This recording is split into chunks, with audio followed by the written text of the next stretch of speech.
মাঠে রোদে বসে সবাই মিলে খেলাম চালতে মাখা। আর ওই চালতে মাখা খেয়ে আমার তো একেবারে নাকের জলে চোখের জলে হয়ে গেল। ভরা দুপুরবেলা আমি আর মেজদি দুজনে মিলে গেলাম মাঠে শাক তুলতে। তো চলো বেশি না বকে আজকের ব্লগটা একদম প্রথম থেকে শুরু করা যাক।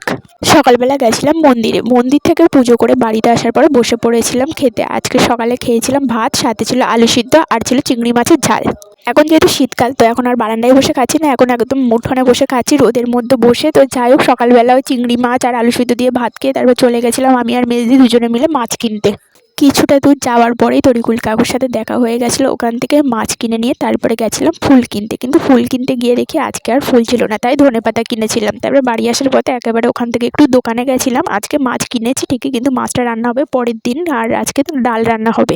তাই দোকান থেকে ডাল কিনে নিয়ে চলে এসেছিলাম বাড়িতে এসে একটু প্রসাদ ছিল, সেটা নিয়ে বসে পড়েছিলাম খেতে। সম্পাপড়ি প্রসাদ দিদা এটা আগের দিন দিয়েছিল, কিন্তু আগের দিন আমার খেতে মনে ছিল না, তাই আজকে খেয়েছিলাম। দুপুরবেলা আমি আর মেজি দুজনে মিলে আবারও একটু দিদার বাড়িতে গিয়েছিলাম। দিদার বাড়ি ওখানে গিয়ে দেখি রাস্তার ধারে সবাই মিলে একসাথে বসে সব গল্প করছে। ওখান থেকে ওইসব দেখে তারপর আমি আর মেজি দুজনে মিলে চলে গেলাম ক্লাবের কলে জল আনতে।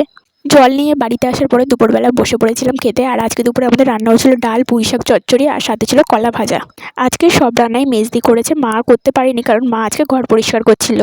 আমাদের বাড়িতে ঠাম্মা একটা পুঁই শাকের মাচাং করে রেখেছে, তো ঠাম্মা বলেছিল যদি পুঁই শাক খাস তো বলিস, একদিন কেটে দেবো। তো সেই জন্য ভাবলাম আজ তো ডাল হচ্ছে, তাহলে বলি ঠাম্মাকে একটু পুঁই শাক কেটে দেওয়ার জন্য। তো ঠাম্মা পুঁই শাক দিয়েছিল আর মেজদি রান্না করেছিল, তো পুঁই শাকটা খেতে খুব সুন্দর হয়েছিল। তো খাওয়া দাওয়া হয়ে গেলে ভরা দুপুরবেলা আমি আর মেজদি দুজনে মিলে বেরিয়ে পড়লাম মাঠে শাক তুলতে যাওয়ার জন্য। এখন যেহেতু মাঠে চারিদিকে সর্ষের ফুল, তো দেখে মনে ছিল যদি একটু ভালো জামা পরে আসতাম কিছু ফটো ভিডিও তোলা যেত। কিন্তু মাঠের দিকে যেহেতু খুব হাওয়া দিচ্ছিল, সেই জন্য আমি তো একবারে চাদর সোয়েটার সব কিছু পরে গেছিলাম। যাই হোক, অত দুঃখ করে লাভ নেই। আমরা যখন মাঠে গেছিলাম তখন যেহেতু দুপুরবেলা ছিল, তো মাঠের চারিদিকে একটা লোকও ছিল না, পুরো ফাঁকা ছিল।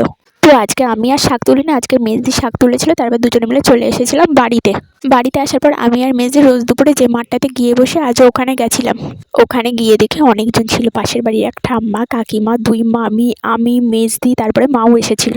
এক মামি চালতে মাখা করে এনেছিল। মাঠে রোদে বসে আমরা সবাই মিলে চালতে মাখা খাচ্ছিলাম। আর ওই চালতে মাখা খেয়ে আমার তো পুরো হাল বেহাল হয়ে গেছিলো, কারণ আমি তো ঝাল খাই না। চালতে মাখাটা প্রচুর পরিমাণে ঝাল হয়েছিল, আমার তো পুরো চোখ দিয়ে জল চলে আসছিল। আমার ওই অবস্থা দেখে ওরা আমার ভাব দেখছিল, আর দেখে মুখটা পুরো লাল হয়ে গেছে। আর আমার মা যখন বলছিল আমি ঝাল খেতে পারি না, ওরা তো সব হাসছিল। তারপর আর কি, আমি ঝাল খেতে পারি না ওই নিয়ে গল্প আরম্ভ হয়ে গেল। আর এদিকে আমি কাঁদতে কাঁদতে চলে গেলাম পড়াতে। তো আজকের জন্য এতটুকুই, দেখা হচ্ছে নেক্সট ব্লগে।